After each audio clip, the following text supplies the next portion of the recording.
পরিণীতা ষষ্ঠ পর্ব। প্রাণনেশার মামা চলে গেছে কিছুক্ষণ হলো, কিন্তু যাওয়ার আগে অনেক চেষ্টা করেছে প্রাণনেশাকে ওর নানু বাড়ি নিয়ে যাওয়ার জন্য, কিন্তু প্রাণনেশা রাজি হয়নি। সামনে ওর টেস্ট এক্সাম, সিলেবাসের পড়া এখনও বাকি থেকে গেছে কিছুটা, তাই আর যাওয়া হয়নি।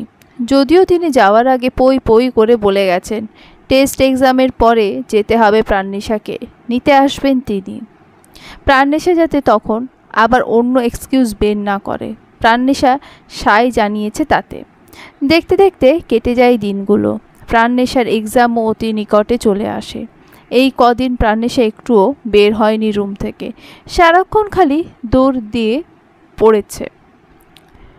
পড়তে পড়তে ক্লান্ত হয়ে গেলেও বের হয়নি কক্ষ থেকে। বাড়ি টু কলেজ আর কলেজ টু বাড়িই ছিল ওর একমাত্র কাজ। নিজেকে যত পেরেছে ব্যস্ততার মাঝে ডুবিয়ে রেখেছে ও। বাড়ির মানুষগুলোর সাথে জাস্ট গুরুত্বপূর্ণ কথা টুকুই বলেছে ও, এর বাইরে একটা শব্দও বলেনি কারোর সাথে। রওশা নিজেও চেষ্টা করেছে ওর সাথে কথা বলার। প্রাণনেশা বেয়াদবি করেনি বা কোনো ধরনের ইগনোরেন্স দেখায়নি ওকে, সুন্দরভাবে কথা বলেছে ওর সাথে। রওশা পরীক্ষার জন্য শুভকামনাও জানিয়েছে প্রাণনেশাকে। শুধু বাড়ির একজন মানুষের সাথে কোনো কথা হয়নি প্রাণনেশার। প্রত্যুষ দেখা পর্যন্ত হয়নি ওর সাথে। ছেলেটা তেমন থাকে না বাড়িতে, পুরোটা দিন হসপিটালে কাটিয়ে রাতেও ফেরে অনেক দেরি করে। প্রাণনেশা চায়ও না ওর মুখোমুখি হতে, উল্টো প্রত্যুষ সামনে না থাকলে স্ট্রং ফিল করে ও নিজেকে নিয়ে ভাবতে পারে। রিধিতা আধশোয়া হয়ে ঘুম পাড়াচ্ছে রাহাতকে। প্রহর এসে শুয়ে পড়ে ওর পাশে, ঘুম কাতুরে স্বরে বলে, অনেক দিন ধরে দেখছি রাহাত ওর মাম্মার সাথে ঘুমোচ্ছে না। মেয়েটার এক্সাম সামনে, রাত জেগে পড়ে। রাহাতের দুষ্টুমির সব বাঁধ তো ভেঙে যায় ওর কাছে গেলে। মেয়েটার পড়ার ডিস্টার্ব হবে না, তাই ওকে যেতে দিই না। এর আগেও তো এক্সাম ছিল প্রাণনেশার, কই তখনও তো থেকেছে রাহাত ওর কাছে।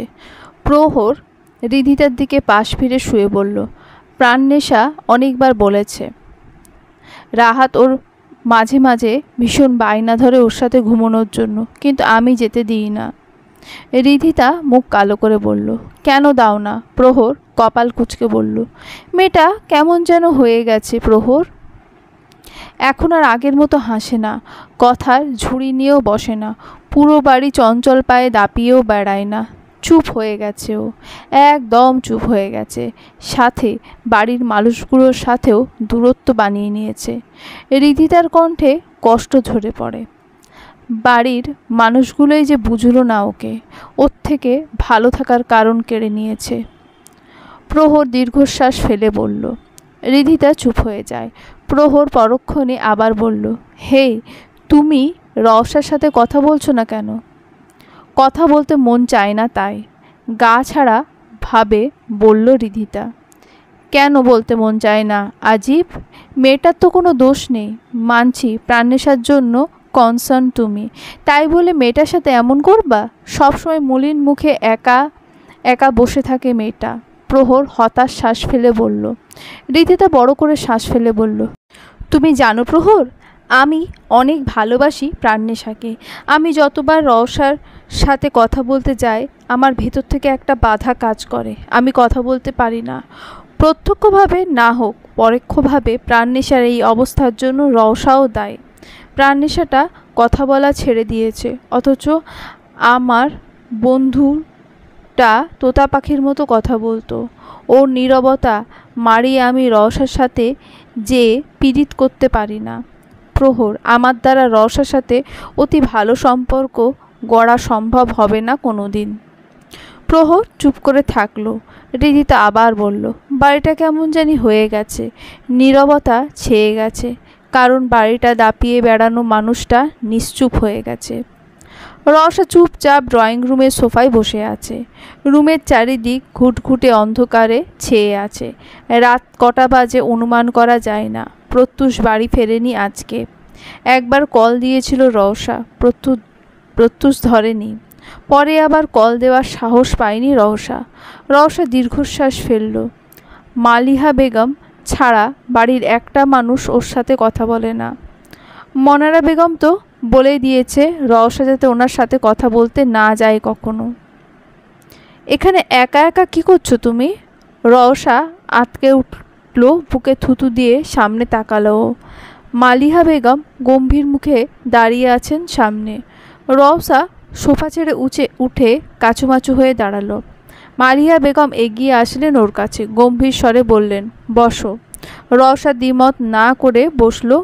মালিহা বেগম নিজেও বসলেন ওর কাছে। প্রত্যুষের জন্য অপেক্ষা করছো?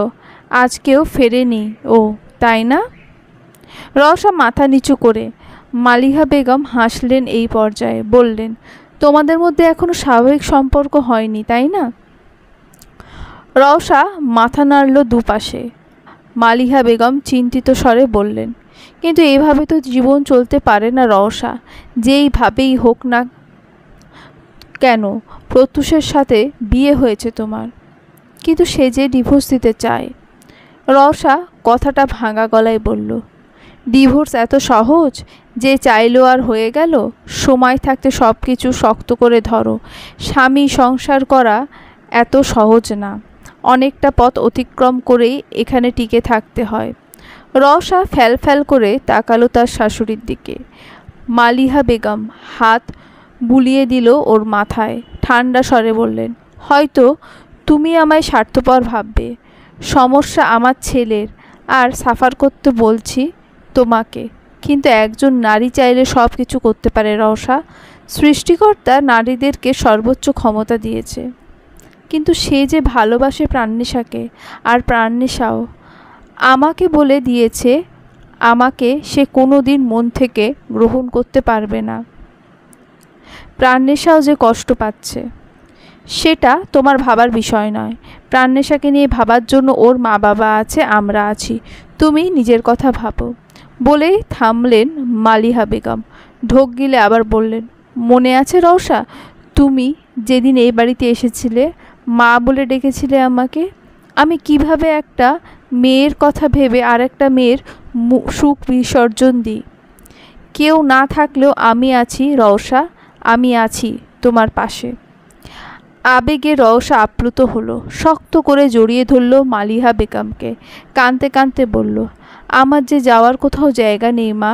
হাজারো যন্ত্রণা সহ্য করে আমাকে এখানেই মাটি কামড়ে পড়ে থাকতে হবে।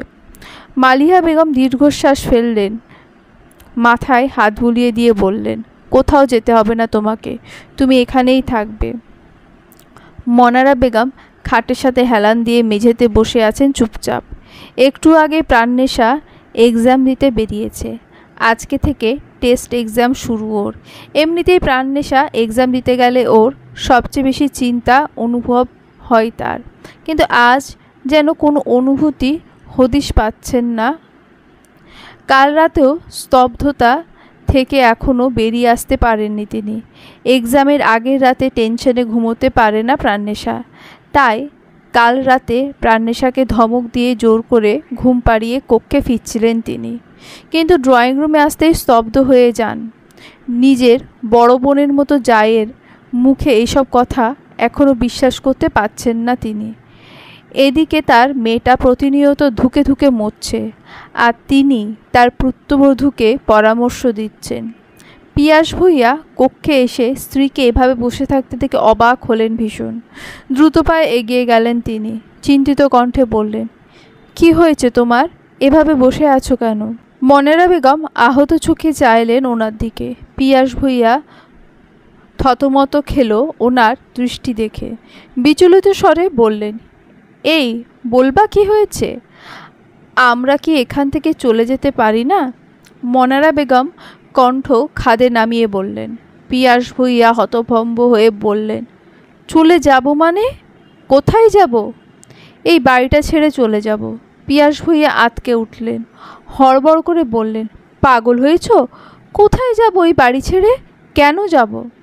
মনারা বেগম মেয়ের কাটা গায়ে যেন নুনের ছিটা ফেলল কথাটা। চকিতে উঠে দাঁড়ালেন তিনি, শক্ত কণ্ঠে বললেন, কেন যাব জানো না তুমি? দেখতে পাচ্ছ না আমার মেয়েটা মরে যাচ্ছে, প্রতিনিয়ত যন্ত্রণায় ছটফট করছে। কেমন বাবা তুমি যে বুঝতে পারছো না মেয়ের কষ্ট? কিন্তু আমি যে মা হয়ে সহ্য করতে পারছি না। পিয়াস ভূঁইয়া আতঙ্কিত হয়ে তাকালেন নিজের স্ত্রীর দিকে। প্রাণনেশার কথায় থম মেরে গেলেন তিনি। বলার জন্য অনেক কিছু থাকলেও মেয়ের কথাটায় একটা শব্দও উচ্চারণ করতে পারলেন না। মনারা বেগম হেঁচকি তুলে কাঁদলেন। কান্নারত অবস্থায় বললেন, এখানে থাকলে মরে যাবে ও। আমি আমার প্রাণনেশাকে হারাতে পারবো না। আমার একমাত্র মেয়ে, যে কোনো মূল্যেই হোক না কেন আমি ওকে ভালো রাখার চেষ্টা করব। এ বাড়ি ছেড়ে চলে গেলে কি প্রাণনেশা ভালো থাকবে? পিয়াস ভূঁইয়া বিচলিত কণ্ঠে বললেন, প্রত্যুষ থেকে দূরে থাকবে অন্তত। প্রতিনিয়ত প্রত্যুষ আর রওশাকে সহ্য করতে হবে না। পিয়াস ভূঁইয়া নিশ্চুপ তাকিয়ে থাকলেন স্ত্রীর দিকে। মনারা বেগম চোখের জল মুছে ভেজা গলায় বললেন, তোমার যদি সমস্যা হয়, নিজের মেয়ের চেয়ে যদি এই বাড়ি তোমার কাছে বেশি গুরুত্বপূর্ণ হয়, তাহলে তোমার যাওয়ার দরকার নেই। আমি প্রাণনেশাকে নিয়ে আমার বাপের বাড়ি একাই চলে যাব। পিয়াস ভূঁইয়া হতভম্ব হয়ে তাকালেন নিজের স্ত্রীর দিকে। এই কথার বিনিময়ে কি রেসপন্স করবেন সেটাই ভুলে বসলেন তিনি। মনারা বেগম আবার শক্ত কণ্ঠে বললেন, কি করবে তাড়াতাড়ি ভাবো। আমার মেয়ের জীবনের ব্যাপার এটা, কোনো আপোষ করব না আমি। পলক ভূঁইয়া গম্ভীর হয়ে বসে আছেন। তার সামনেই মাথা নিচু করে বসে আছে পিয়াস ভূঁইয়া। দুজনের মধ্যে কারোর কোনো কথা নেই। কক্ষে পিন পতন নীরবতা। নীরবতা ভেঙে পলক ভূঁইয়া কথা শুরু করলেন, বললেন, আমাকে ছেড়ে চলে যাবি? পিয়াস ভূঁইয়া পায়ের দিকে দৃষ্টি দিয়ে তাকিয়ে আছে। টু শব্দ করল না তিনি। পলক ভূঁইয়া আবার বললেন, কিরে বল? পিয়াস ভূঁইয়া আকৃষ্ট ঢোক গিললেন। ভাঙা গলায় বললেন, আমাকে মাফ করে দিও ভাইজান। তুমি জানো প্রাণনেশার অবস্থা।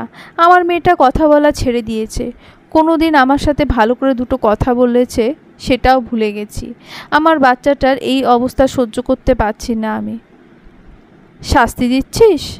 পলক ভূঁইয়া আহত স্বরে বললেন, তুমি আমার বড় ভাই। বাবা মারা যাওয়ার পর তোমার কাছে মানুষ হয়েছি আমি।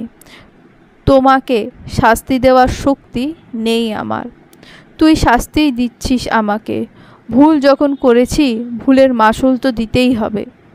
পিয়াস ভূঁইয়া আহত চোখে তাকালেন ভাইয়ের দিকে। নিম্ন কণ্ঠে বললেন, শুধু এই বাড়ি ছেড়ে যাব ভাইজান। তোমাদের সাথে যোগাযোগ সব সময় থাকবে। কেমন যোগাযোগ থাকবে রে ভাই আমার? বল আমাকে। ভালোবাসা দিয়ে তিলে তিলে গড়া এই সংসার ভেঙে দিয়ে চলে যাবি? কষ্ট হবে না তোর? বলতে বলতে গলা ভেঙে আসে পলক ভূঁইয়ার।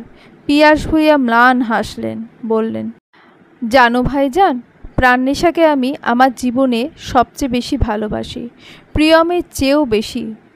নিজের মেয়ের একটা সুন্দর জীবনের আগে আমি যে আর কিছুই ভাবতে পারছি না। পলক ভূঁইয়া ছলছল চোখে তাকালেন ওনার দিকে। পিয়াস ভূঁইয়া আবার বললেন, আমার প্রাণনেশা তার ভালোবাসাকে পায়নি, হয়তো তার ভাগ্যে ছিল না তাই। এখানে আমি তোমাকে বা প্রত্যুষকে দোষ দেওয়ার ক্ষমতা রাখি না, কিন্তু ওকে মানসিকভাবে ভালো রাখার জন্য সম্পূর্ণ চেষ্টা আমি করতে পারি, আর আমি করবই। তুমি আমাকে অনুমতি দাও। কোথায় যাবি? আকুল প্রশ্ন। বাপদাদার ভিটে ছেড়ে চলে যাচ্ছি, কিন্তু গ্রাম ছেড়ে যাব না, এই গ্রামেই থাকব। জানিস, আমার না খুব ইচ্ছে ছিল একটা মেয়ে হবে, যাকে আমি আমার মায়ের আসনে বসাবো, কিন্তু হলো দুটো ছেলে। যেদিন প্রাণনেশার জন্ম হয়েছিল সেদিন মনে করেছি আমি আকাশের তারা পেয়ে গেছি, একটা রাজকন্যা এসেছে আমার বাড়ি। কিন্তু আমি তার কদর করতে পারিনি। আমি নিজেই তার কষ্টের জন্য দায়ী।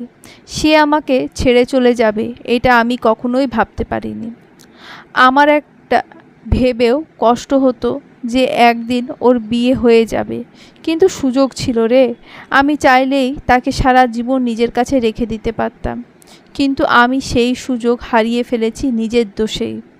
বলেই থামলেন পলক ভূঁইয়া। জিভ দিয়ে ঠোঁট ভিজিয়ে আবার ভাঙা গলায় বললেন, ঠিক আছে, নিয়ে চলে যাস ওকে। শুধু খেয়াল রাখিস আমার মেয়েটার, যেন কোনো দিন আমাকে ভুল না বোঝে, আমাকে যাতে ভুলে না যায়। রাহাত বসে আছে রওশার কোলে। একটু আগে স্কুল থেকে ফিরেছে ও। ফ্রেশ হয়ে সোফায় বসে খেলছিল। রওশা এসে চুপচাপ বসে ওর পাশে, বন্ধুত্বের হাত বাড়িয়ে দেয় ওর দিকে। রাহাত প্রথমে সংকোচ বোধ করলেও পরে ফ্রি হয়ে যায় ওর সাথে। সেই থেকে গল্পের ঝুড়ি নিয়ে বসেছে ও। স্কুলে প্রথম থেকে শেষ পর্যন্ত কি কি হলো সব জানাচ্ছে রওশাকে। রওশা মিষ্টি হেসে গাল টেনে দিল ওর। একটা আদুরে বাচ্চা। ওর আদুরে আদুরে কথাগুলো শুনে মন ভরে গেল রওশার। মালিহা বেগম মুচকি হেসে তাকিয়ে আছেন ওর দিকে। টেবিলে খাবার সাজাচ্ছেন তিনি। ওদের হাসি খুশি দুষ্টুমি দেখে মনে মনে বলল, যাক, অবশেষে হাসি ফুটল মেয়েটার মুখে। এখন তো সব সময় খালি মুখ গোমড়া করেই বসে থাকে। পরক্ষণেই ভাবল প্রাণনেশার কথা। সেই কলেজ থেকে এসেই দরজায় খিল দিয়ে বসে আছে কক্ষে। ভেতর ছন্নছাড়া হয়ে যাচ্ছে মেয়েটা। প্রাণনেশার জন্য অসম্ভব কষ্ট হলো ওনার। কালকে রাতে কথাগুলো বলার একমাত্র কারণ ছিল সংসারে একটু শান্তি ফিরিয়ে আনার চেষ্টা। রওশা যেন সংসারে একটু মন দিতে পারে আর প্রাণনেশাও নিজেকে শক্ত করতে পারে। প্রাণনেশার এই দুর্বলতা আর সহ্য হচ্ছে না ওনার। রিদিতার ডাকে ঘোর কাটল ওনার। টেবিলে খাবার সাজানো শেষ। দুপুরের খাবারের সময় ফিক্সড, তাই সবাই একে একে নিচে নেমে এসে টেবিলে বসলো। মনারা বেগম একটা প্লেটে খাবার বেড়ে উপরে পাঠিয়ে দিলেন প্রাণনেশার জন্য। মাইলা বেগম আর চোখে তাকালেন জায়ের দিকে। গোমড়া মুখে খাবার বেড়ে দিচ্ছেন সবার প্লেটে। মালিহা বেগম ফোঁস করে শ্বাস ফেলল। এতদিন শুধু রওশার সাথে কথা বলতো না, আজ সকাল থেকে তার সাথেও কথা বলা বন্ধ করে দিয়েছেন। মানুষটা আর বদলালো না। বিয়ের পর এই বাড়িতে আসার পর থেকে ঠুনকো কারণ নিয়েও রাগ করে বসে থাকতেন, আর মালিয়া বেগম স্নেহের সাথে তার অভিমান ভাঙাতেন। এত বছর পর এসেও তার রাগ গেল না এখনও। মানুষটা অত্যধিক নরম মনের, কিন্তু যখন রেগে যায় বা অভিমান করে তখন সব কিছু লণ্ডভণ্ড করে দেয়। খাচ্ছিল সবাই। বাড়ির গুরুত্বপূর্ণ আলোচনা প্রায় খাবার টেবিলেই হয়ে থাকে, কারণ এই সময়টাতেই শুধু পুরো পরিবারের সবাই একসাথে হয়।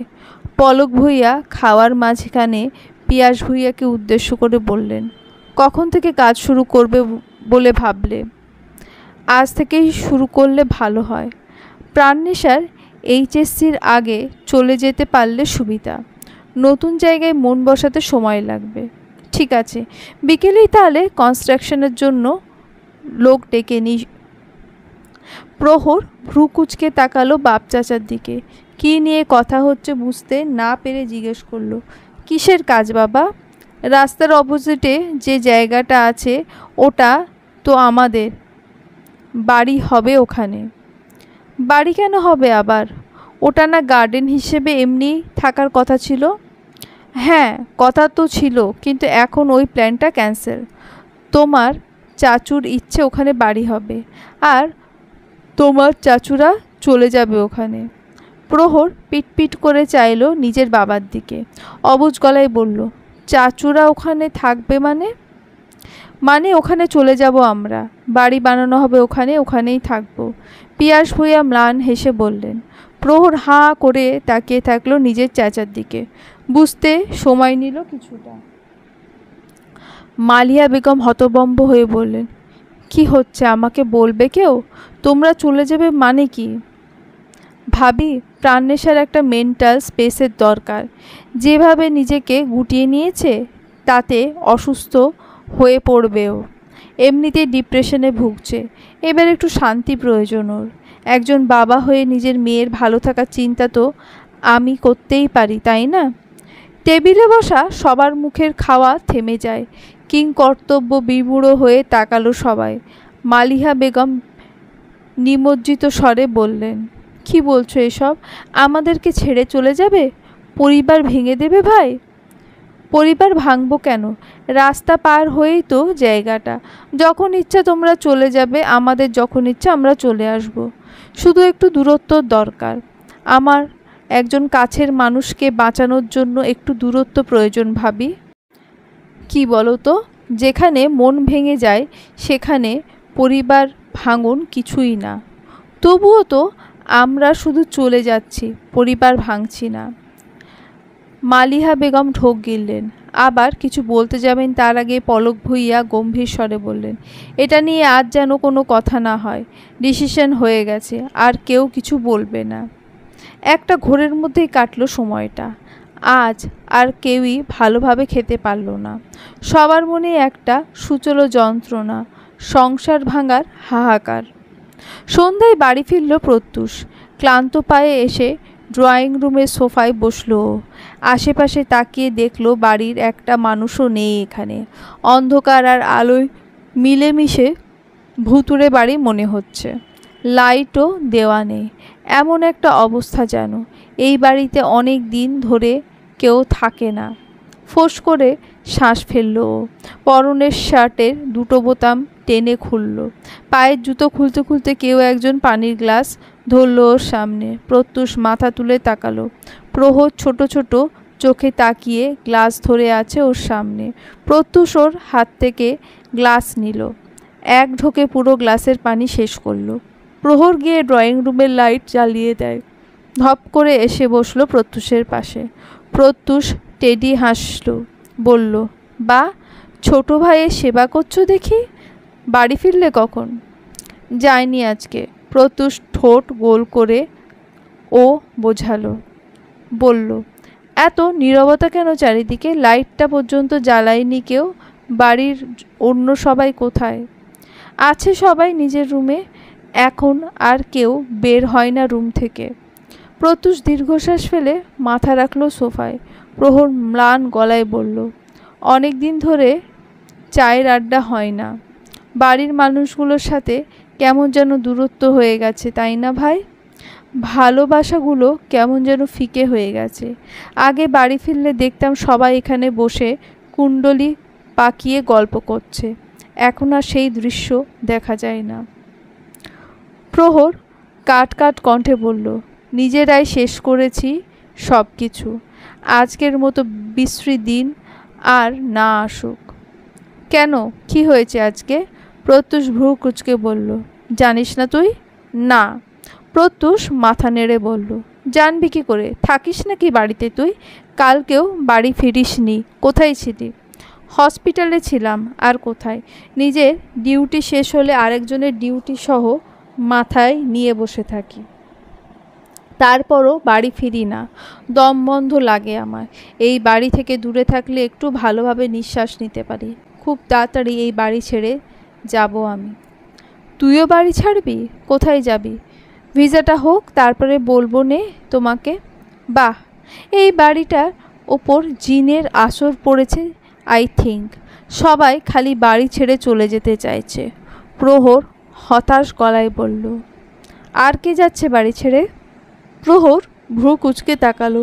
প্রত্যুষ গালে হাত দিয়ে ভাবনার ভান ধরল। পরক্ষণে উচ্ছ্বসিত কণ্ঠে বলল, এই পরিবারের মানুষগুলো যান চলে গেলেও তো এই বাড়ি ছাড়বে না। তাহলে বাইরের কে আছে? রওশা? বাবা প্রাণের কষ্ট দেখতে না পেরে পাঠিয়ে দিচ্ছে ওকে? প্রত্যুষ জল জল চোখে তাকিয়ে বলল। প্রহর তাচ্ছিল্যে হাসে, ব্যঙ্গ করে বলল, তোর বউ হয় রে, 3 কবুল বলে বিয়ে করেছিস, অন্তত একটুকু সম্মান দে। বয়ে গেছে সম্মান দিতে আমার। ছেঁচড়া মেয়ে কোথাকার, সব সময় খালি গায়ের সাথে চিপকে থাকতে চায়।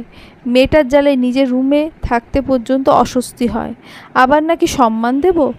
প্রহর গম্ভীর দৃষ্টি নিয়ে তাকালো ওর দিকে। শক্ত কণ্ঠে বলল, প্রত্যুষ মুখ সামলা। একটা মেয়েকে নিয়ে এরকম মন্তব্য করার অধিকার রাখিস না তুই। ওকে, কুল কুল।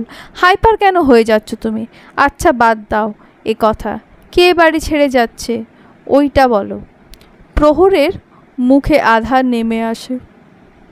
মুখ কালো করে বলল, চাচুটা বাড়ি ছেড়ে চলে যাচ্ছে। হোয়াট? প্রত্যুষ আতঙ্কিত গলায় এক প্রকার চিৎকার দিয়ে বলল, কানে শুনতে পাই আমি, এভাবে চিৎকার দেওয়ার দরকার কি? প্রহর কপাল কুঁচকে বলল। প্রত্যুষ গাঁট হয়ে বসে থাকলো। মুখ দিয়ে অনেকক্ষণ কথা বের হলো না ওর। বুক কাঁপছে দ্রিম দ্রিম আওয়াজ করে, লাফাচ্ছে হৃৎপিণ্ড। শেষমেশ এটাও শোনার বাকি ছিল, ওর পরিবার ভেঙে যাবে, আলাদা হয়ে যাবে পরিবারের মানুষগুলো। এর চেয়ে অসহ্য যন্ত্রণার কি হতে পারে? প্রহর মুখ কালো করে বসে থাকলো। প্রত্যুষ বিবশ ভঙ্গিতে উঠে দাঁড়ালো, কাঁপা কাঁপা গলায় বলল, আমি উপরে যাচ্ছি ভাই। প্রহর মাথা নেড়ে বলল, যা, মেয়েটাকে আর অপমান করিস না রে ভাই। স্ত্রী হিসেবে মান বা না মান, একটা মেয়েকে রেসপেক্ট করার শিক্ষা তো পাসনি পরিবার থেকে। প্রত্যুষ উত্তর দেয় না, ধীর পায়ে সিঁড়ি বেয়ে ওপরে উঠে যায়। গোধূলি বিকেল, সূর্যি মামা পশ্চিমে হেলে রক্তিম আলো ছড়াচ্ছে। পাখিরা দল বেঁধে ফিরে যাচ্ছে তাদের নীড়ে। প্রাণনেশা হাঁটুতে থুতনি রেখে চুপচাপ বসে আছে ডিভানের ওপর, তাকিয়ে আছে নির্বিশেষ অদূরে। যেখানে বাড়ি তৈরির কাজ হচ্ছে সেই জায়গাটা স্পষ্টভাবে দেখা যায় ওর ব্যালকনি থেকে। কনস্ট্রাকশনের কাজ শেষ প্রায়, হাতে গোনা কদিন পরেই বাড়িতে উঠে যাবে। আজকে শেষ পরীক্ষা গেল প্রাণনেশার। টেস্টের এক্সাম শেষ আপাতত, এবার সামনে শুধু এইচএসসির টেনশন। দেখতে দেখতে দিনগুলো কেমন জানি পেরিয়ে যাচ্ছে। 2 মাস কোন দিকে চলে গেল টেরও পেল না প্রাণনেশা। পরীক্ষার ব্যস্ততার মাঝে অতি দ্রুত বেগে চলে যাচ্ছে সময়গুলো। প্রাণনেশা দীর্ঘশ্বাস ফেলে, মন তো এমনিতেই ভালো নেই, কয়েকদিন ধরে শরীরটাও খারাপ যাচ্ছে ভীষণ। এত পেন, দেহ মন দুটোই আর সহ্য করতে পারছে না। একটু আগে মনারা বেগম এসে জোর জবরদস্তি ফল খাইয়ে গেছে ওকে। প্রাণনেশা খালি অবাক হয়ে দেখছে নিজের মাকে। বুক দিয়ে আঁকলে রাখা এই সংসার ছেড়ে যাওয়ার জন্য কতটা তাড়া দিচ্ছে তার মা। সব কিছু কি ওর জন্যই? আচ্ছা, ও তো মারা যায়নি, তাতে দাঁত চেপে বেঁচে আছে এখনো। হাজারো কষ্টগুলো নিজের বুকের মাঝে দফন করার চেষ্টা করে চলেছে, সবটুকু শক্তি দিয়ে চেষ্টা করছে মুভ অন করার জন্য। তাহলে ওর মার কিসের এত ভয়, কিসের এত উৎকণ্ঠা? প্রাণনেশা দুর্বল শরীরে মাথা এলিয়ে দেয় ওয়ালের সাথে। মা তো মাই হয়। এই যেমন ওর কষ্টগুলো ওর মা নিজের ওপর অনুভব করতে পারছে, শুধু এই আফসোসটাই বুকের মধ্যে সারা জীবন থেকে যাবে। যে বাড়িতে ও ছোট থেকে বড় হলো, আদো আদো পায়ে হাঁটতে শিখলো, সেখানে অজস্র স্মৃতি মিশে আছে ওর। সে বাড়িটা ছেড়ে চলে যেতে হবে কদিন পর। মনারা বেগম দ্রুত হাতে কাপড় গোছাচ্ছেন। আজকেই তার এই বাড়িতে শেষ দিন। কালকে এই বাড়ি ছেড়ে, এই কক্ষ ছেড়ে চলে যেতে হবে তাকে। চাইলেও আর কোনো দিন এই কক্ষে এসে থাকতে পারবেন না তিনি। ছল ছল চোখে কক্ষের আশেপাশে নজর ঘোরালেন তিনি। কত শত স্মৃতি জড়ানো তার এই কক্ষ নিয়ে। আছে নতুন বউ হয়ে আসার প্রথম অনুভূতি, কিন্তু কাল এই সব কিছু ছেড়ে চলে যেতে হবে তাকে। মালিহা বেগম কচ্ছপের গতিতে এসে ওনার কক্ষে ঢুকলেন। ধীর পায়ে এসে বসলেন বিছানার ওপর। মনারা বেগম এক পলক ওনার দিকে তাকিয়ে আবার নিজের কাজে মনোযোগ দিলেন। মনারা বেগম ঢোক গিলে বললেন, আমি সাহায্য করি? লাগবে না, আমি পারবো। কাট কাট উত্তর মনারা বেগমের। মাহিলা বেগম নিশ্চুপ বসে থাকলেন কিছুক্ষণ, অপেক্ষা করলেন নিজের জায়ের মুখ ফুটে কিছু বলার জন্য, কিন্তু মনারা বেগম নীরব থাকলেন, একটা কথাও বললেন না। মালিহা বেগম মলিন স্বরে বললেন, তোকে ছেড়ে থাকতে অনেক কষ্ট হবে রে। তোকে ছাড়া তো কোনোদিন একটা কাজও একা করিনি। সময়ের সাথে সব ঠিক হয়ে যায় আপা, সব ঘা শুকিয়ে যায়, আমরা মানিয়ে নিতেও শিখে যাই। একদিন তুমিও মানিয়ে নেবে, প্রত্যুষও মানিয়ে নেবে, হয়তো প্রাণনেশাও। মালিহা বেগমের বুকটা ধক করে উঠল। দাঁড়িয়ে গেলেন তিনি, কাঁপা কাঁপা গলায় বললেন, এই খালি বাড়িতে দম বন্ধ হয়ে আসবে আমার তোদের ছাড়া, কি করে থাকবো আমরা? মনারা বেগম হাসলেন, ঠোঁটের হাসি রেখেই বললেন, তোমার ছেলের বউদের সাথে দিন অনেক ভালোই কাটবে তোমার আপা। সেখানে দেখবে আমার কথা তোমার মনেই থাকবে না।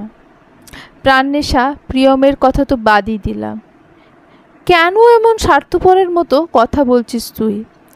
মালিহা বেগম অশ্রুসিক্ত চোখে তাকিয়ে বললেন, তুমি যেভাবে কথা বললে সেখানে আমার কথাটা স্বার্থপর ঠেকলো। আসলে কি জানো আপা, পর কখনো আপন হয় না। আম গাছের ছাল যেমন জাম গাছে লাগে না, তেমনি যতই আরেকজনের মেয়েকে নিজের বলি না কেন, আদতে তাকে কখনোই নিজের পেটের মেয়ের মতো মূল্যায়ন করতে পারি না। আমরা তাদের কষ্টগুলো দেখতে পাই না। আমাদের মনে হয় আরে এখানে কষ্ট পাওয়ার মতো কি হলো, কিন্তু যার মেয়ে সেই বুঝে আদতে যন্ত্রণার পরিমাণ কতটুকু। মালিহা বেগম হতভম্ব হয়ে তাকালেন নিজের জায়ের দিকে। হয়তো বুঝতে পারলেন এতগুলো কথা কি ইঙ্গিত করে বললেন তিনি। আসলেই কি তিনি প্রাণনেশাকে নিজের মেয়ের মতো ভালোবাসতে পারেননি? ভেতর থেকে উত্তর এলো, যদি সত্যি এতটা ভালোবাসতেন তাহলে মেয়েটার জীবনে আগে নিজের ছেলের সংসার দেখতে পেতেন না। মালিহা বেগমের গলবিল ভেদ করে আর কথা বেরোলো না। টু শব্দ না করে এলোমেলো পায়ে বেরিয়ে গেলেন কক্ষ থেকে। মনারা বেগম ক্লান্ত শ্বাস ফেললেন। বড় বেশি ক্লান্ত মনে হচ্ছে নিজেকে। মালিহা বেগমের জন্য বিশ্রীভাবে কষ্ট হচ্ছে বুকের ভেতর। কাছের মানুষগুলোর সাথে লড়াই করার মতো কষ্ট হয়তো দুনিয়াতে আর দুটো নেই। মধ্যরাত। প্রত্যুষ দূর দূর বুক নিয়ে দাঁড়িয়ে আছে প্রাণনেশার কক্ষের সামনে। দরজা বন্ধ ভেতর থেকে। প্রত্যুষের এক মন বলছে চলে যেতে এখান থেকে, আর এক মন বলছে দাঁড়িয়ে থাকতে। এখানে প্রাণনেশা আসবে।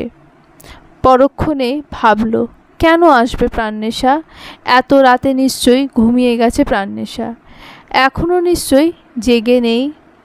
প্রত্যুষ গেল না, দাঁড়িয়ে রইল গাঁট হয়ে কক্ষের বাইরে। ঠিক কতক্ষণ ও এভাবে দাঁড়িয়ে আছে তার হিসেব নেই। প্রত্যুষ দাঁড়িয়ে থাকলো আরও কিছুক্ষণ। দরজায় টোকা দিতে গিয়েও দিল না আর। খরগোশ পায়ে চলে গেল নিজের কক্ষে। সাথে নিয়ে গেল এক রাশ আফসোস। একটা প্রিয় মুখ শেষবারের মতো দেখতে না পারার আফসোস নিয়ে চলে গেল প্রত্যুষ। হয়তো এই আফসোস সারা জীবনেও যাবে না ওর। প্রত্যুষকে কক্ষের দিকে আসতে দেখেই দৌড়ে গিয়ে কাউচের ওপর শুয়ে পড়ল রওশা। চোখ বন্ধ করে ঘুমের ভান ধরে পড়ে রইল। টালমাটাল পায়ে কক্ষে ঢুকল প্রত্যুষ। এসে বসল বিছানার ওপর। মাথা নিচু করে দৃষ্টি নিবদ্ধ করল মেঝেতে। আজ আর ঘুম হবে না ওর। হারানোর যে আফসোস, সেই আফসোসে ওর ঘুম কেড়ে নিয়েছে অনেক আগে। রওশা আলতো চোখ মেলে দেখল প্রত্যুষকে। মন খারাপ করে মলিন মুখে বসে থাকতে দেখে দীর্ঘশ্বাস ফেলল। তাহলে দেখা হয়নি প্রাণনেশার সাথে। রওশা অপর পাশ হয়ে শুল। ঘুম হবে না ওর। বিরহের যেই যন্ত্রণা, সেই যন্ত্রণা নিয়ে আজ রাতে আর কোনোভাবেই ঘুম আসবে না। কিন্তু প্রত্যুষ তো জানতেও পারল না। ও টোকা দিলেই দরজা খুলত প্রাণনেশা। জানতে পারল না এত রাত পর্যন্ত জেগে আছে প্রাণনেশা। কাল সব প্রিয় মানুষকে ছেড়ে যাওয়ার কষ্ট ওকে ঘুমোতে দিচ্ছে না। কেটে যায় দীর্ঘ রজনী। রাতে অন্ধকার কেটে গিয়ে দিনের আলো ছড়িয়ে যায় চারদিকে। আজকে ভূঁইয়া বাড়ির সবাই মিলে একসাথে এক টেবিলে বসে ব্রেকফাস্ট করছে। যদিও এতদিন ধরে সবাই একসাথে খাবার খেত, কিন্তু আজকের দিনটা আলাদা। আজকের পর ওরা সবাই এভাবে একসাথে খেতে পারবে কিনা জানা নেই তা। প্রত্যুষ খাওয়ার পুরোটা সময় তাকিয়েছিল প্রাণনেশার দিকে। আশা ছিল একবার হয়তো তাকাবে ও, কিন্তু প্রাণনেশা একবারও চোখ তুলে তাকায়নি পর্যন্ত। ব্যাস শুধু মুখ গোমড়া করে মাথা নিচু করে খেয়ে গেছে। নিচ থেকে ডাক আসতেই চোখ মুছল প্রাণনেশা। হড়বড় করে স্বর উঁচিয়ে বলল, আসছি।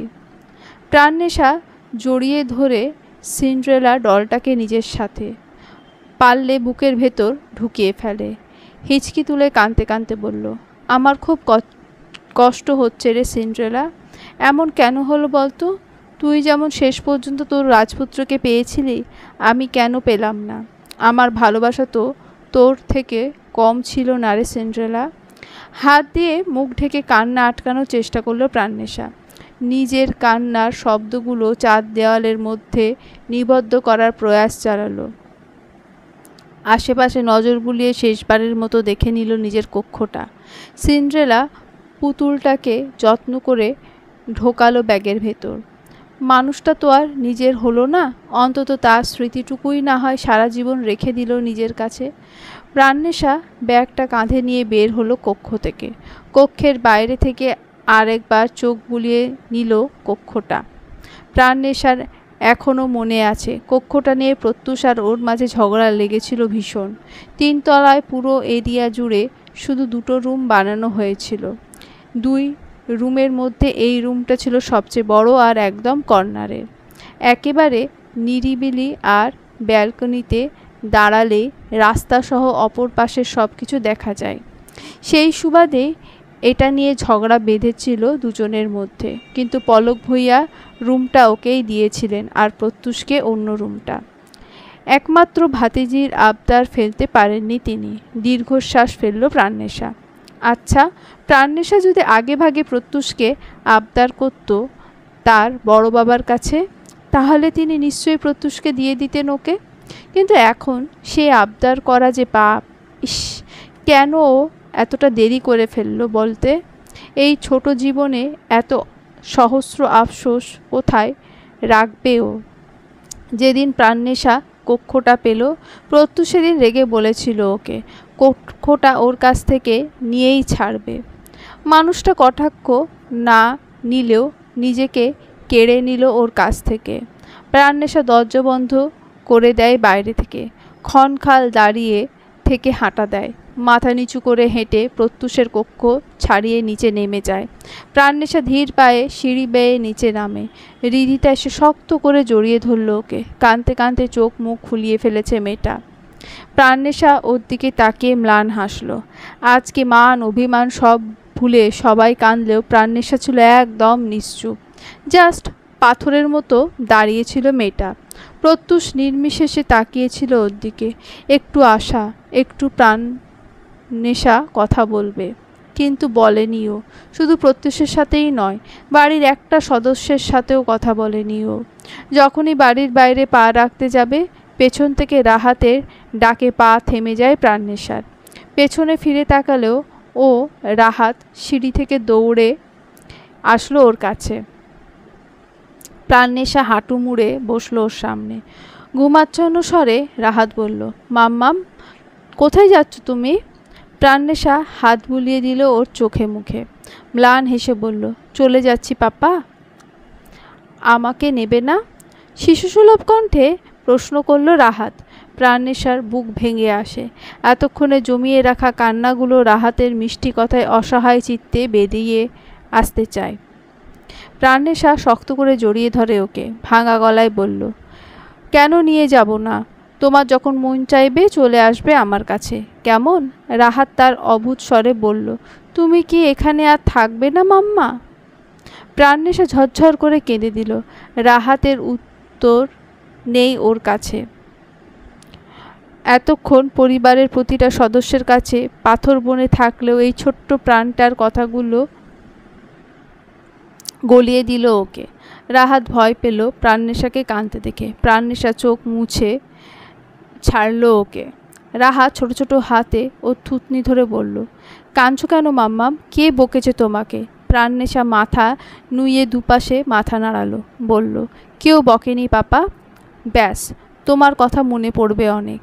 আমারও তোমার কথা অনেক মনে পড়বে। প্রাণনেশা মুচকি হেসে হাত বুলিয়ে দিল ওর মাথায়। নম্র স্বরে বলল, আম্মু সব কথা শুনবে কেমন, কখনো অবাধ্য হবে না, বলে মুচকি হেসে উঠে দাঁড়ালো প্রাণনেশা।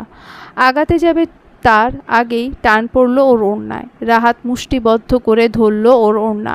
প্রাণনেশা চোখ বন্ধ করে বলল, ভাবিপু ওকে ধরো, না হলে ওর উছালায় আজ আর এই বাড়ি ছেড়ে যাওয়া হবে না। রিধিতা এক প্রকার জোর করে ওর হাত থেকে ওড়না ছাড়ালো, জোর করে কোলে তুলে নিল ওকে। রাহাত কেঁদে দেয় প্রাণনেশার থেকে ছাড়ানোর কারণে। প্রাণনেশা মাথা নিচু করে হাঁটা দিল। রাহাতের কান্না বিশ্রীভাবে যন্ত্রণা দিচ্ছে ওকে। ছেলেটাকে এক ধারে ডেকেই যাচ্ছে ওকে। হৃদিতায় হিমশিম খাচ্ছে ওকে সামলাতে। প্রাণনেশা উঠোনে আসতেই ওর হাত ধরল প্রিয়ম, জড়িয়ে নিল নিজের সাথে। প্রাণনেশা উঠোন পেরিয়ে এসে আরেকবার পেছনে তাকালো। সদর দরজার সামনে দাঁড়িয়ে আছে সবাই। নতুন বাড়ির প্রাঙ্গণ পর্যন্ত আসার আগে প্রাণনেশা সহস্রবার ফিরে চাইল বাড়িটার দিকে। মনে হচ্ছে কেউ ওর কাছ থেকে ওর কলিজাটা আলাদা করে নিচ্ছে। এতটা যন্ত্রণা তো মনে হয় প্রত্যুষের বিয়ের দিনও ওর হয়নি। দুপুরের কাঠফাটা রোদের মধ্যে বাড়ি ফিরল প্রত্যুষ। হন্তদন্ত হয়ে সিঁড়ি বেয়ে নিজের কক্ষে গেল ও। রওশা শুয়েছিল বিছানার ওপর। দ্রুত পায়ে প্রত্যুষকে ওভাবে আসতে দেখে আতঙ্কে উঠে বসল। প্রত্যুষ এসে একবার তাকলো না পর্যন্ত ওর দিকে। দ্রুত হাতে ড্রয়ার থেকে চাবি নিয়ে আলমারি খুলল প্রত্যুষ। ড্রয়ার থেকে কতগুলো ফাইল বের করলো। রওশা কপালে ভাঁজ পড়ে ওর কাণ্ড দেখে। জিজ্ঞেস করবে না করেও দোনমনো করে জিজ্ঞেস করে, কিছু কি হয়েছে? এই ফাইলগুলো কিসের? প্রশ্ন করলেও উত্তরের আশা রাখল না রওশা। প্রত্যুষ উত্তর দেয় না ওকে, ইভেন কোনো মত বিনিময় করে না ওর সাথে। কিন্তু এবার ভিন্ন কিছু ঘটল। ফাইল গোছাতে গোছাতে ব্যস্ত প্রত্যুষ উত্তর দিল, হসপিটাল থেকে রিজাইন নিয়েছি। লন্ডনের একটা হসপিটালে MBBS করার সুযোগ পেয়েছি। রওশার মুখের হাসি ফুটল।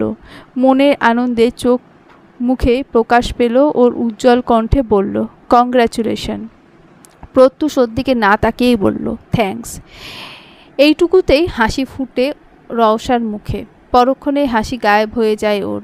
মানুষটার সাকসেসে যে খুশি হচ্ছে, কিন্তু সেই মানুষটা যে ওকে একা করে দিয়ে লন্ডন চলে যাবে তার বেলা। এখনও তো ভালো মতো কথাটুকুই বলতে পারল না তার সাথে। সেখানে ওকে নিয়ে যাবে তা ভাবাও যে বিলাসিতা ছাড়া আর কিছুই না। রওশার মুখ কালো মেঘে হানা দেয়। প্রত্যুষ নিজের মতো ফাইল গুছিয়ে বেরিয়ে যায় কক্ষ থেকে। এক্সাম শেষে রাস্তার ধারে হেঁটে হেঁটে বাড়ি ফিরছিল প্রাণনেশা। মাথার ওপর দ্যুতিমান সূর্যিমামা আলো ছড়াচ্ছে। সূর্যিমামা নিজের সবটুকু কঠোরতা যেন ঢেলে দিচ্ছে প্রকৃতির ওপর। রোদের তাপে শরীরের চামড়া ঝলসে যাওয়ার উপক্রম। পিচ ঢালা রাস্তায় যেন কেউ আগুন জ্বালিয়ে দিয়েছে। চারিদিকে ধুধু মরুভূমির মতো উত্তাপ। প্রাণনেশা কান্ত পায়ে হাঁটছে। ঘেমে নিয়ে একাকার হয়ে পড়েছে মেয়েটা। গলা ফেটে চৌচির। রাস্তা দিয়ে হাঁটতে হাঁটতে পুরো এক বোতল পানি শেষ করে দিয়েছে। তারপরও তৃষ্ণা মিটছে না। কাঁধের ওপর রাখা দুপাশে দুটো বিনুনি পেছন দিকে সরিয়ে দিল ও। ফিজিক্স এক্সাম ছিল আজকে ওর। প্রশ্ন যথেষ্ট হার্ড হয়েছে। যদিও প্রাণনেশা সব প্রশ্নের উত্তর কনফিডেন্টের সাথে দিয়ে এসেছে, তবুও ভয় লাগছে। অন্য এক্সাম হলে এতটা ভয় লাগতো না প্রাণনেশার, কিন্তু এটা HSC। এই এক্সামের উপর ডিপেন্ড করছে ওর পুরো ক্যারিয়ার। ভাবনায় বুঁদ হয়ে ছিল প্রাণনেশা। হাতে টান পড়তেই ভাবনা থেকে বেরিয়ে এলো ও। প্রত্যুষ গম্ভীর মুখে দাঁড়ালো ওর সম্মুখে। প্রাণনেশা ভ্রু কুঁচকে চারিদিকে চোখ বুলিয়ে দেখল বাড়ির সামনে এসে পড়েছে ও। প্রত্যুষের হাত থেকে ঝাড়া মেরে সরালো ওর হাত। শক্ত কণ্ঠে বলল, এভাবে পাবলিক প্লেসে একটা মেয়ের হাত ধরার মানে কি? এটা কোন ধরনের অসভ্যতা? প্রত্যুষ আহত দৃষ্টিতে তাকালো ওর দিকে। মনে মনে আঘাত পেল ভীষণ। ওর নরম প্রাণ কিভাবে কথা বলছে ওর সাথে, কিন্তু লাভ নেই কষ্ট পেয়ে। এটাই ওর প্রাপ্য হয়তো। প্রত্যুষ বিচলিত হলো না। কাট কাট কণ্ঠে বলল, তোর সাথে কথা বলতাম, কথা আছে অনেক, কিন্তু আমার তোমার সাথে কোনো কথা নেই। বলে পা বাড়াতে যাবে প্রাণনেশা, তার আগে ওর সামনে প্রত্যুষ এসে দাঁড়ালো। জিভ দিয়ে ঠোঁট ভিজিয়ে বলল, আমি চলে যাচ্ছি রে প্রাণ, কিছুদিন পরেই ফ্লাইট আমার। প্রাণনেশার দৃষ্টি নরম হয়ে এলো। জিজ্ঞাসু দৃষ্টিতে তাকালো ও। প্রত্যুষ বলল, এ শহর আমাকে দেয়নি কিছুই, শুধু এই অসহ্য কষ্টগুলো ছাড়া। তাই নিয়ে ছেড়ে চলে যাব লন্ডনে। ওখানে একটা মেডিকেলে জব হয়েছে। বাহ, ভালো তো, জীবনটাকে সাজিয়ে নাও সুন্দর করে। বলেই আবার যাওয়ার জন্য পা বাড়ালো প্রাণনেশা। প্রত্যুষ আটকালো আবার। গড় গড় করে বলল, তোকে একটা জিনিস দিতাম, এত কিছু দিয়ে মন ভরেনি, আবার কি দেবে? খালি আমাকে পাও এসবের জন্য? তোমার জিনিস লাগবে না আমার। প্রাণনেশা চিৎকার করে বলল। প্রত্যুষ অসহায় দৃষ্টিতে তাকালো ওর দিকে। ঢোক গুলে বলল, তুই ছাড়া যে আমার আর কেউ নেই। তাচ্ছিল্য হাসল প্রাণনেশা, ব্যঙ্গ করে বলল, কে বলল নেই? মা আছে, বাবা আছে, সুন্দরী একটা বউ আছে, আর কি লাগে? ওরা যে কেউই আমাকে বোঝে না প্রাণ, শুধু তুই একজনই তো ছিলি আমার। আমার বলতে না পারা কথাগুলো যে একমাত্র তুই শুনতি, এখন যে শোনার আর কেউ নেই। প্রাণনেশা উত্তর দিল না। প্রত্যুষ আবার বলল, আমার কথা শোনার কেউ নেই প্রাণ। যেদিন থেকে তুই চলে গেলি সেদিন থেকে আমার কথাগুলো আর কেউ শোনেনি রে। প্রাণনেশা মুখ ঘুরিয়ে রাখল। প্রত্যুষ ওর হাত ধরে একটা খাম ধরিয়ে দিল হাতে, কণ্ঠ খাদে নামিয়ে বলল, পড়িস কেমন? আর কোনো দিন হয়তো দেখা হবে না তোর সাথে, হয়তো আর কোনো দিন দেশের মাটিতে পা রাখব না। তবু আমি দূর থেকে চাইব তোর জীবন একটা সুন্দর রাজপুত্র আসুক। বলেই মাথায় হাত বুলিয়ে দিল প্রাণনেশার। তেজস্বী রোদে মুখটা লাল বর্ণ ধারণ করেছে প্রাণনেশার। প্রাণনেশা টলমল চোখে তাকালো ওর দিকে, খামটা শক্ত করে ধরে পিছিয়ে গেল। প্রত্যুষ মলিন হেসে বলল, বিদায়। প্রাণনেশা দৌড় দিল, প্রাণপণ এক করে দৌড়াচ্ছে ও। এক দৌড়ে বাড়ির ভেতর ঢুকে গেল। প্রত্যুষের নজর থেকে অদৃশ্য হয়ে গেল। প্রত্যুষ ঠায় দাঁড়িয়ে রইল সেখানে। রোদের তাপে চামড়া ঝলসে যাওয়ার উপক্রম। তবুও প্রত্যুষ নিষ্প্রভ, অনুভূতিহীন। সকল অনুভূতি যেন বিলীন হয়ে গেছে। বয়ে চলা রুক্ষ বাতাস গা ছুঁয়ে দেয় ওর। চোখের কার্নিশ বেয়ে এক ফোঁটা জল গড়িয়ে পড়ে। চলে যাওয়া মানে প্রস্থান নয়, বিচ্ছেদ নয়। চলে যাওয়া মানে নয় বন্ধন ছিন্ন করা আর্দ্র রজনী। চলে গেলে আমারও অধিক কিছু থেকে যাবে আমার না থাকা জুড়ে। রুদ্র মাহমুদ শহীদুল্লাহ। চলবে।